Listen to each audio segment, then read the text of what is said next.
జిలాబీ తయారు చేసే విధానము. నా పేరు వీరభద్రరావు. మాది మండపేట గ్రామంలో జిలాబీ షాప్ మాది. జిలాబీ స్పెషల్గా తయారు చేసే విధానం మా దగ్గర.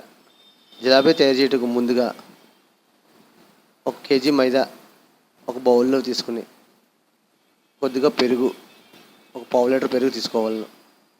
ఈ మిశ్రమాన్ని కలిపి ముందు రోజు రాత్రి నానబెట్టి ఉంచాలి. మర్నాడు ఉదయానికి ఇది తయారవుతుంది మిశ్రమం.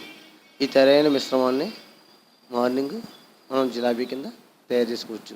ఈ జిలాబీ పిండికి తయారు చేసుకునే పాకం విధానం. ముందుగా ఒక 2 కేజీల బెల్లము మెత్తగా చితక తీసుకుని దాన్ని బాగా పాకం పట్టాలి.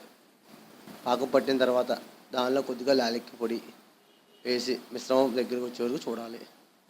తర్వాత ఆ పాకాన్ని వేడి చేసుకున్న తర్వాత మనం జిలాబీ తయారు చేసిన మిశ్రమాన్ని కొద్దిగా నూనె మరగనిచ్చిన తర్వాత ఈ తయారు చేసిన జిలాబీ వేసి ఆ మిశ్రమాన్ని ఆ జిలాబీ పాకంలో వేసుకుంటే మనం జిలాబీ తయారు చేసే విధానం అవుతుంది. మనం దీంట్లో జిలాబీ మనకు కావాలితే ఒక వారం రోజుల వరకు నిల్వ అవుతుంది.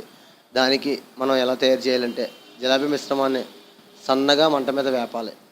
దాన్ని వేపిన తర్వాత ఆ మిశ్రమాన్ని కొంచెం ఒక వారం వరకు చల్లారిన తర్వాత ఆ మిశ్రమం చేస్తే అది ఒక వారం రోజుల వరకు నిల్వ అవుతుంది. ఇది జిలాబీ తయారు చేసే విధానము.